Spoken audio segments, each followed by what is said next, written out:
श्री योग वशिष्ठ महारामायण निर्वाण प्रकरण सर्ग 42। श्री वशिष्ठ जी बोले, हे रामचंद्र जी, जो कुछ ईश्वर ने मुझसे कहा सो मैं आप भी जानता था और तुम भी जानते हो। यह जगत भी असत है और देखने वाला भी असत है। इस माया रूप जगत में मैं तुमसे सत क्या कहूं और असत क्या कहूं। जैसे जल में द्रवता है वैसे ही आत्मा में जगत है। जैसे पवन में स्पंदन और आकाश में शून्यता है वैसे ही आत्मा में जगत है। हे रामचंद्र जी, जो कुछ प्रतीत प्रवाह से प्राप्त होता है उसी से मैं देव अर्चन करता हूं। इस क्रम से मैं निर्वासनिक हूं और जगत की क्रिया से मैं दुखहीन होकर चेष्टा करता हूं। व्यवहार करता देख पड़ता हूं तो भी शांत रूप हूं और यथा प्राप्त आचार रूपी फूल से आत्मदेव की अर्चना करता हूं। मुझको छेद भेद कोई नहीं होता। हे रामचंद्र जी, विषयों और इंद्रियों का संबंध सब जीवों को बराबर है, पर जो ज्ञानवान है वे सावधान रहते हैं और जो कुछ देखते, सुनते, बोलते, खाते, सूंघते और स्पर्श करते हैं उससे आत्म तत्व का अर्चन करते हैं और अपने को आत्मा से भिन्न नहीं जानते हैं। अज्ञानियों को कर्तृत्व भोक्तृत्व का अभिमान होता है और उससे वे दुखी होते हैं। हे रामचंद्र जी, तुम ऐसे दृष्टि का आश्रय लेकर संसार रूपी वन में निसंग होकर विचरो तो तुमको कुछ खेद न होगा। जिसकी वृत्ति इस प्रकार समान हो गई है उसको चाहे बड़ा कष्ट प्राप्त हो, चाहे धन और बांधवों का वियोग हो तो भी उसको खेद नहीं होता। यह जो दृष्टि मैंने तुमसे कही है उसका जब आश्रय ग्रहण करोगे तब तुमको कोई दुख न होगा। हे रामचंद्र जी, सुख दुख धन और बांधवों का वियोग ये सब पदार्थ अनित्य है। ये आते भी है और जाते भी है। इनको आगम पाई जानकर विचारो। यह संसार विषम रूप है, एक रस कभी नहीं रहता। इसको स्थिर या सत्य जानकर दुखी न होना। हे राघव, पदार्थ और काल जैसे जाए तैसे जाए और जैसे सुख दुख आवे वैसे आवे, यह सब आगमपाई पदार्थ है, अर्थात आते भी है और जाते भी है। इष्ट की प्राप्ति और अनिष्ट की निवृत्ति में हर्षित न होना, अनिष्ट की प्राप्ति और इष्ट के वियोग से खिन्न न होना। जैसे जो आवे उसे निर्लिप्त रहकर भोग करो। जिसको आना है वह आवेगा और जिसको जाना है वह जावेगा। यह सुख दुख प्रवाह रूप है, इनमें आस्था करके संतप्त न होना। हे रामचंद्र जी, यह सब जगत तुम ही हो और तुम ही जगत रूप हो। चिन्मात्र विस्तृत आकार भी तुम ही हो। जब सब तुम ही हो तब हर्ष या शोक किस लिए करते हो। इसी दृष्टि का आश्रय करके जगत में सुषुप्त होकर विचरो तो तुर्यातीत अवस्था को प्राप्त होंगे जो सम प्रकाश रूप है। हे रामचंद्र जी, जो कुछ मुझे तुमसे कहना था सो कहा है। आगे जो तुम्हारी इच्छा हो सो करो। पीछे तुमने पूछा था कि अनंत रूप ब्रह्म में कलंक कैसे प्राप्त हुआ है, सो अब फिर प्रश्न करो कि मैं उत्तर दूं। राम जी ने कहा, है भगवान, अब मुझको कुछ संशय नहीं रहा। मेरे सब संशय नष्ट हो गए हैं और जो कुछ जानना था सो मैंने जान लिया है। अब मैं परम अकृत्रिम तृप्ति को प्राप्त हुआ हूं। हे मुनीश्वर, आत्मा में न मैल है, न द्वैत है और न एक दो आदि की कोई कल्पना है। पहले मुझ में अज्ञान था, तब मैंने पूछा था। अब तुम्हारे वचनों से मेरा अज्ञान नष्ट हो गया है, इससे कुछ दोष नहीं भासित होता। आत्मा को न जन्म है न मरण है, सब ब्रह्म ही है। हे मुनीश्वर, प्रश्न संशय से उपजता है, सो मेरा संशय नष्ट हो गया है।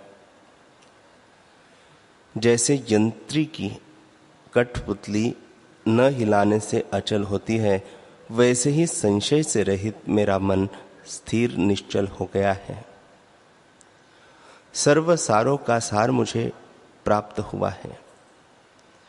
जैसे सुमेरु अचल है, वैसे ही मैं अचल हूं। मुझको कोई क्षोभ नहीं, ऐसा कोई पदार्थ नहीं जो मेरे लिए त्यागने योग्य हो, और ऐसा भी कोई पदार्थ नहीं जो ग्रहण करने योग्य हो। किसी पदार्थ की मुझको न इच्छा है न अनिच्छा है। मैं शांत रूप नित्य स्थित हूं। न स्वर्ग की मुझको इच्छा है, न नरक से द्वेष है। सब ब्रह्मरूप मुझको भासित होता है। मंदराचल पर्वत की तरह मैं आत्म तत्व में स्थित हूं। हे मुनीश्वर, जिसको अवस्तु में वस्तु बुद्धि होती है और हृदय में कलना स्थित होती है, वह किसी को ग्रहण करता है, किसी का त्याग करता है और दीनता को प्राप्त होता है। हे मुनीश्वर, यह संसार महासमुद्र रूप है। उसमें राग द्वेष रूपी लहरें हैं और शुभ अशुभ रूपी मच्छ रहते हैं। ऐसे भयानक संसार समुद्र में अब मैं आपके प्रसाद से तर गया हूं और चरम परम संपदा को प्राप्त होकर मेरे दुख नष्ट हो गए हैं। सबके सार को प्राप्त होकर मैं पूर्ण आत्मा हूं। अदीन पद और परम शांत अभेद सत्ता मुझे मिल गई है। आशा रूपी हाथी को मैंने सिंह बनकर मारा है। अब मुझको आत्मा से भिन्न कुछ नहीं देख पड़ता। मेरे सब विकल्प जाल कट गए हैं। इच्छाधिक विकार नष्ट हो गए हैं और दीनता जाती रही है। तीनों जगत में मेरी जय है और मैं सदा उदित रूप हूं। श्री वशिष्ठ जी बोले, हे रामचंद्र जी, जो केवल देह और इंद्रियों से करता है और मन से नहीं करता, वह जो कुछ करता है सो कुछ नहीं करता। जो कुछ इंद्रियों से इष्ट प्राप्त होता है, उससे क्षणमात्र सुख प्राप्त होता है। उस क्षण भर की प्रसन्नता में जो बंध जाता है, वह बाल बुद्धि मूर्ख है। जो ज्ञानवान है, वह उसमें कभी नहीं बंधता। हे रामचंद्र जी, वांछा ही इसको दुखी करती है। सुंदर विषयों की वांछा होने पर जीव यत्न से उसको प्राप्त करता है, तब क्षण भर सुख होता है, और जब उनका वियोग होता है तब दुखी होता है। इस कारण इन विषयों की वांछा त्यागना ही उचित है। इनकी वांछा तब होती है जब स्वरूप का ज्ञान नहीं होता और देहादिक में सद्भाव होता है। जब देहादिक में अहम भाव होता है तब अनेक अनर्थ उपस्थित होते हैं। इससे हे रामचंद्र जी, तुम ज्ञान रूपी पर्वत पर चढ़े रहना और अहंता रूपी गड्ढे में न गिरना। आत्मज्ञान रूपी सुमेरु पर्वत पर चढ़कर फिर अहंता यानी अभिमान के गड्ढे में गिरना बड़ी मूर्खता है। जब दृश्य भाव को त्यागोगे तब अपनी स्वभाव सत्ता को प्राप्त होंगे। वह सम और शांत रूप है और उससे विकल्प जाल सब मिट जाएगा। तब समुद्र की तरह पूर्ण होंगे और द्वैत रूप न प्रतीत होगा। हे रामचंद्र जी, जब हृदय से विषयों को विष जाने तब मन भी निरस हो जाता है और चित्त निसंग हो जाता है। वास्तव में देखो तो सब में सत्ता ब्रह्म चिद्घन समान रूप से स्थित है, पर अद्वैत स्वरूप के प्रमाद से वह नहीं भासित होता। हे रामचंद्र जी, आत्मा का अज्ञान ही बंधन और आत्मा का बोध ही मुक्ति है। इसे बलपूर्वक मोह निद्रा को छोड़ आप ही जागो, तब इस बंधन से मुक्त होंगे। हे रामचंद्र जी, जिसमें विषय का स्वाद नहीं और जिसमें आत्म तत्व का अनुभव होता है, वह आकाश सदृश निर्मल सत्ता वासना से रहित है। वासना से रहित होकर जो पुरुष कर्म करता है वह विकार को नहीं प्राप्त होता। यदि अनेक क्षोभ आकर प्राप्त हो तो भी उसको विकार नहीं होता। ज्ञाता, ज्ञान, ज्ञेय ये तीनों आत्मरूप भासित होते हैं। जब ऐसा ज्ञान होता है तब किसी का भय नहीं रहता। चित्त के चेतने से जगत उत्पन्न होता है और चित्त के मिटने पर लीन हो जाता है। जब वासना सहित प्राण उदय होते हैं तब जगत का उदय होता है, और जब वासना सहित प्राण लीन होते हैं तब जगत भी लीन हो जाता है। अभ्यास करके वासना और प्राणों को स्थिर करो।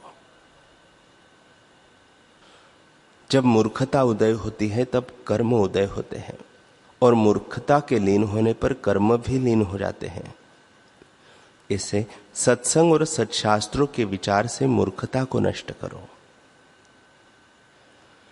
जैसे वायु के संग से उड़कर धूल बादल का आकार धारण करती है, वैसे ही चित्त के चेतने से जगत स्थित होता है। हे रामचंद्र जी, जब चित्त जगता है तब नाना प्रकार का जगत प्रकट होता है, और चित्त के न जगने पर जगत लीन हो जाता है। हे रामचंद्र जी,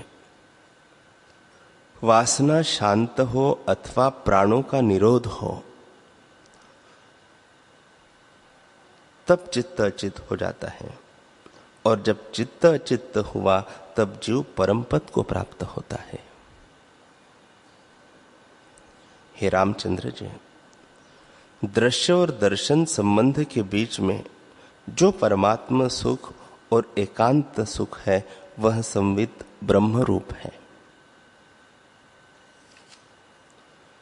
उसका साक्षात्कार होने पर मन का क्षय हो जाता है।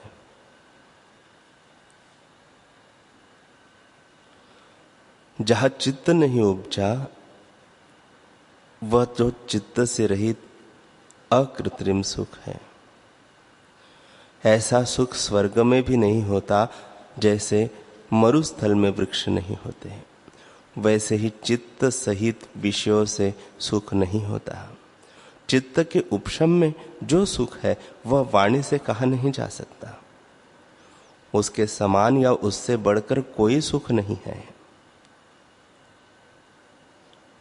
सुख का नाश हो जाता है, परंतु आत्म सुख का नाश नहीं होता।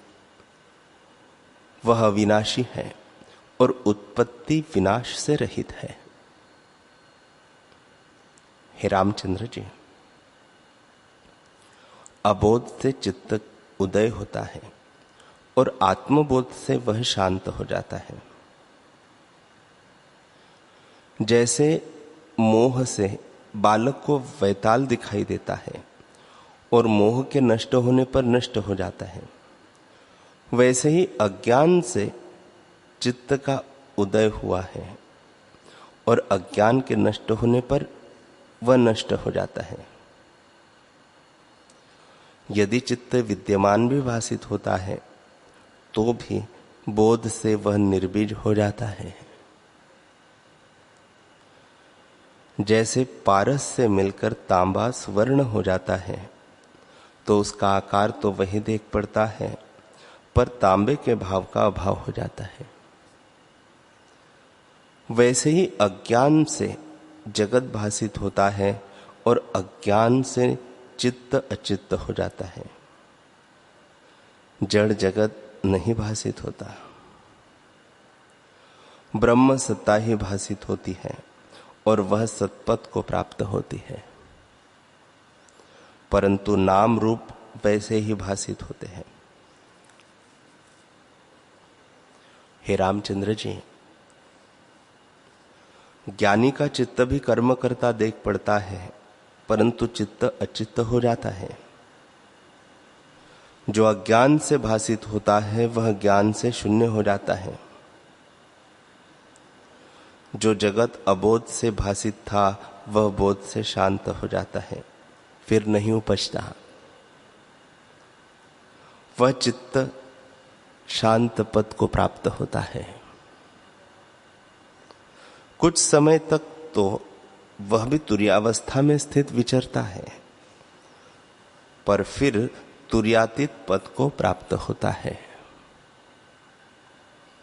अधः ऊर्ध्व मध्य सर्वत्र ब्रह्म ही इस प्रकार अनेक होकर स्थित हुआ है। अनेक भ्रम होने पर भी एक ही है और सर्वात्मा ही है, चित्त आदि कुछ नहीं। श्री वशिष्ठ जी बोले, हे रामचंद्र जी, अब तुम संक्षेप से एक अपूर्व और आश्चर्य रूप बोध देने वाला दृष्टांत सुनो।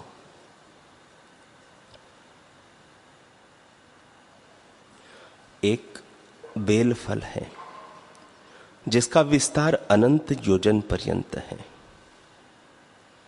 जैसे अनंत युग व्यतीत हो गए हैं, पर वह जर्जर कभी नहीं होता। वह अनादि है, उसमें अविनाशी रस है, इससे कभी नाश नहीं होता। वह चंद्रमा की तरह सुंदर है। सुमेरु आदि जो बड़े पहाड़ हैं उनको महाप्रलय का पवन तृण की तरह उड़ाता है, पर वह पवन भी उसको नहीं हिला सकता। हे रामचंद्र जी, योजनों की अनंत कोटि संख्या है, पर उसकी संख्या नहीं की जा सकती। वह बेलफल ऐसा और बहुत बड़ा है। जैसे सुमेरु के आगे राई का दाना सूक्ष्म और तुच्छ लगता है, वैसे ही उस बेल फल के आगे ब्रह्मांड सूक्ष्म और तुच्छ लगता है। वह बेल रस से पूर्ण है, कभी गिरता नहीं और पुरातन है। ब्रह्मा, विष्णु, रुद्र, इंद्र आदि भी उसका आदि, अंत और मध्य नहीं जान सकते, न उसके मूल को कोई जान सकता है, न मध्य को कोई जान सकता है। उसका अदृश्य आकार है और दृष्ट अदृश्य फल है। वह अपने प्रकाश से प्रकाशित है। उसका घन आकार है। वह सदा अचल है, किसी विकार को नहीं प्राप्त होता। वह सत, निर्मल, निर्विकार, निरंतर रूप, निरंध्र और चंद्रमा की तरह शीतल और सुंदर है। उसमें ज्ञान समित रूपी रस है। वह अपना रस आप ही पीता है और सबको देता है। सबका प्रकाशक भी वही है। उसमें अनेक चित्र रेखाओं ने निवास किया है, परंतु वह अपने स्वरूप को नहीं छोड़ता। अनेक रूपी भासित होता है। उसमें स्पंदन रूपी रस भरा है। तत्व, इदम, देश, काल, क्रिया, नीति, राग, द्वेष, ह्योपादेय, भूत, भविष्य, काल, प्रकाश, तम, विद्या, अविद्या इत्यादि कलना जाल उस रस के चेतने से चेतते हैं। वह बेल आत्मरूप है। उसमें अनुभव रूपी रस है। वह सदा अपने आप में स्थित और नित्य शांत रूप है। उसको जानकर पुरुष कृतकृत्य होता है।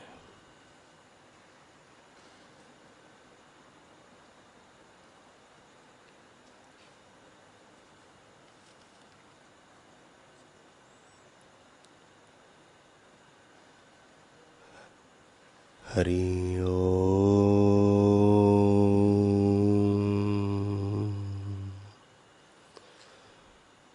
हरि ओम।